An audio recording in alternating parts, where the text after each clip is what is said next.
Hi friends, எல்லாரும் எப்படி இருக்கீங்க? இன்னைக்கு எங்க தோட்டத்துக்கு தாங்க வந்திருக்கோம். இரு சாமி, அம்மா பேசிக்கிறேன். பாத்தீங்களா, பேசவே விட மாட்டேங்கிறாங்க. இப்படி தாங்க பண்ணிட்டு இருக்காங்க இப்பெல்லாம். நான் வந்து பாப்பாக்கு சளி பிடிச்சிருக்குன்னு சொல்லி கற்பூரவள்ளி செடி வந்து பக்கத்து வீட்டுல இருந்து வாங்கியிருந்தேன். இதுதாங்க அந்த செடி. இதை வந்து நட்டு வச்சா கொஞ்சம் வச்சாவே போதும், வேரோட வச்சாவே போதும், ஃபுல்லாக அப்படியே படர்ந்துக்கும். இப்போ வேறு ரெய்னி சீசனு. அப்புறம் இங்கே தென்னந்தோப்பு கிட்ட எப்போவுமே ஈரப்பதமாகவே இருக்கும். தண்ணி பாய்ச்சிட்டே இருக்கிறதுனால வாழை மரமும் இருக்கும். இங்கே ஒரு 10-20 வாழை மரம் இருக்குது. அதனால் இங்கே நட்டு வைக்கலான்ட்டு வந்தேங்க.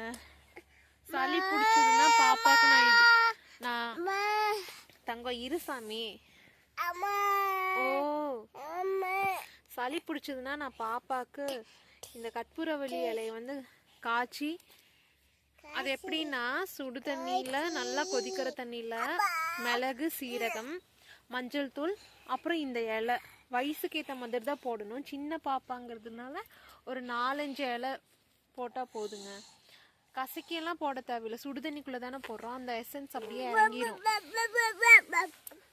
பாய் சொல்லு. பாய். தேங்க்யூ. சப்ஸ்கிரைப் பண்ணுங்க, சப்போர்ட் பண்ணுங்க. இந்த மாதிரி நிறைய வீடியோஸ் பார்க்கணும். லைக் பண்ணுங்க, ஷேர் பண்ணுங்க. பாருங்க, குழி தோண்டிட்டோம்.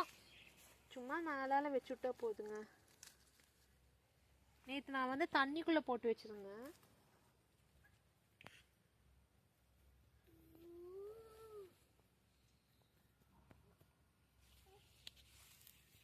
அதனால இந்த ஸ்டெம் எல்லாம் பாருங்க, இன்னும் நல்லா ஸ்டிஃபா தான் இருக்குது. இலையும் பாருங்க, வாடியெல்லாம் போகல. இதுல போடு சாமி.